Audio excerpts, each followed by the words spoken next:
I recently learned that my bones may have already reached their strongest point some years ago. Mhm. Learning that big bone mass actually happens by age of 30 made me rethink everything.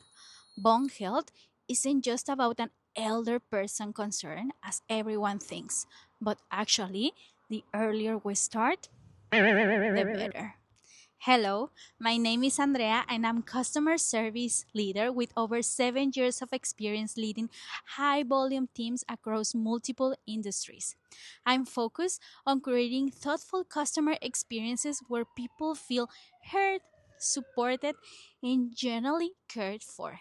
In this video, I will be sharing my thoughts and answering questions provided for the team lead role within the Logical Customer Success Center. Thank you for watching this. Let's start. Keeping in mind that success isn't about the fastest response times, but about the quality of support and experience we provide our customers, to measure team success, I would be focusing on customer satisfaction score, net promoter score, and first contact resolution KPIs. Keep This KPI is one of the most direct ways for us to understand whether we met customer expectations in a very specific moment, in a very honest way, and will help us actually to stay consistent in execution. So, knowing that logical customers may come or may call our customer center with fear, feeling unsure, and looking for clarity, the focus will not only be on resolving their questions, but also on how well supported, confident, and clearly informed they feel after speaking with us. Even when we are taking the necessary time to explain things properly and guide customers with care, this KPI will actually show us whether the approach is actually landing well and where we may need to improve clarity, tone, or process. Basically, this KPI will allow us to understand the bigger picture. That's where customer value becomes really important, since this will help us understand whether customers actually feel the product, service, and the guidance we are providing are actually worth it in the long run.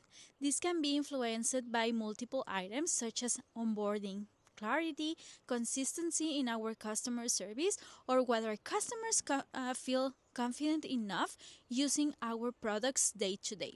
This KPI will allow us to know if customers actually will recommend us, being word of mouth one of the most powerful, effective, and organic forms of promotion.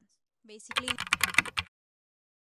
in an environment where focus is on slowing down, educating properly, and making sure customers feel calm and confident, first course contact resolution becomes especially meaningful.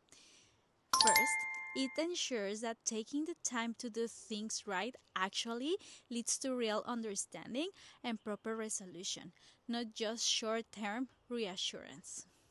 Second, it adds real customer value by reducing the need for repeat contacts, making the experience smoother and less frustrating for the customer, but also team members.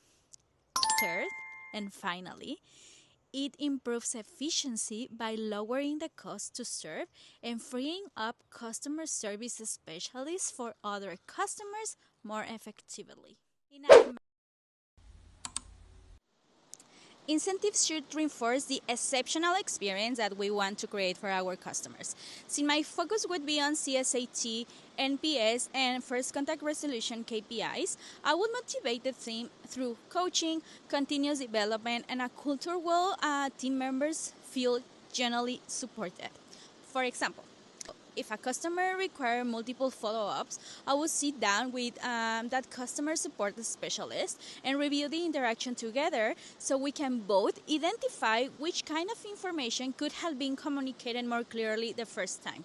Not to point out mistakes, but to share the tips and tricks that I have gained throughout my experience working in customer service.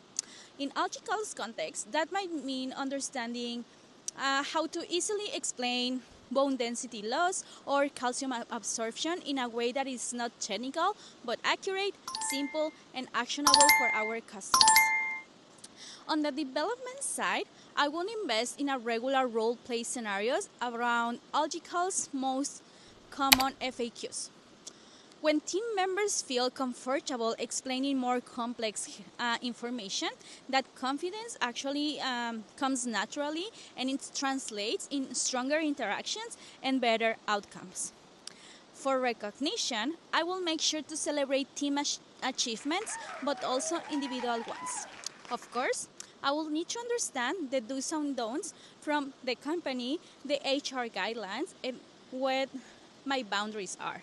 But I also believe that team connection plays an important role in motivation and long term performance. So I would encourage occasional outdoor team building activities, volunteering, team lounges, or coffee chats. I think that in a role that requires empathy, patience, and emotional energy, creating those opportunities for people to reconnect outside of daily tasks actually strengthens their relationships, boosts morale, and avoids burnout. Avoid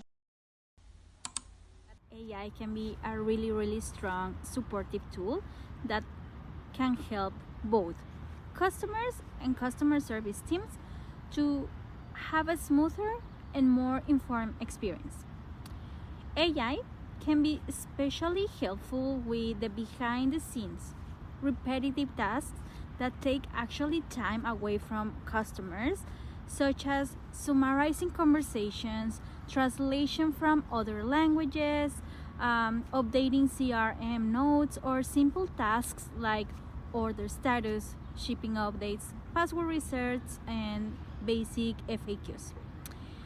AI is helpful identifying patterns in customers' feedback, common concerns, or recurring questions so we can actually better understand customer pain points, reduce those frictions, and continue improving their experience.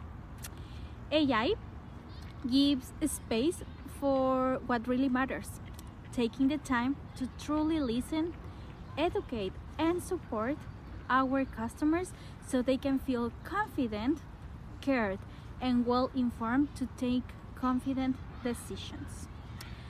Where I would be more cautious about incorporating AI in our processes is in situations where empathy, reassurance, and trust are essential.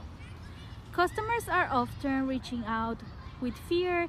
In those moments, I do believe that require a human response. If AI is overused in that area, for example, like with banks, where personalizing really important information is not being answered, um, it can really risk making the experience feel impersonal and transactional, which is the way opposite of what builds trust.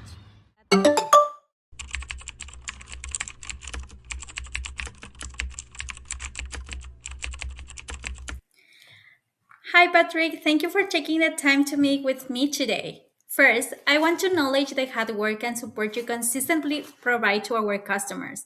Your efforts are not going unnoticed. I was reviewing your last email to Betty, and I want to recognize the most important part. You solved the customer's issue. She received the support she needed, and that's the main goal. I just wanted to share a few small ideas that could make future responses feel even more supportive. First, the greeting. The tone was already friendly, which is great, but using the customer's name more intentionally can help create a warmer and more personal connection. Second, the structure. The information was there, but organizing it a bit more clearly can make it easier for the customer to quickly follow, especially when there are multiple updates in one message. Third, I noticed a small grammar mistake. Not a biggie, it happens to everyone, but tools like AI can help catch those little details before sending. Lastly, the closing could feel just a little more warmer, supportive, and professional. Overall, I think the response already has a solid foundation, and with just a few adjustments, it can feel even more natural and caring. I want to make sure that you feel fully supported. So if you feel like you need it, let's spend some time together creating a few templates that you could use in two or three different scenarios. Let me know and I will book some time together. Lastly, I want to share that I created a quick example for you. Check it out and let me know your thoughts.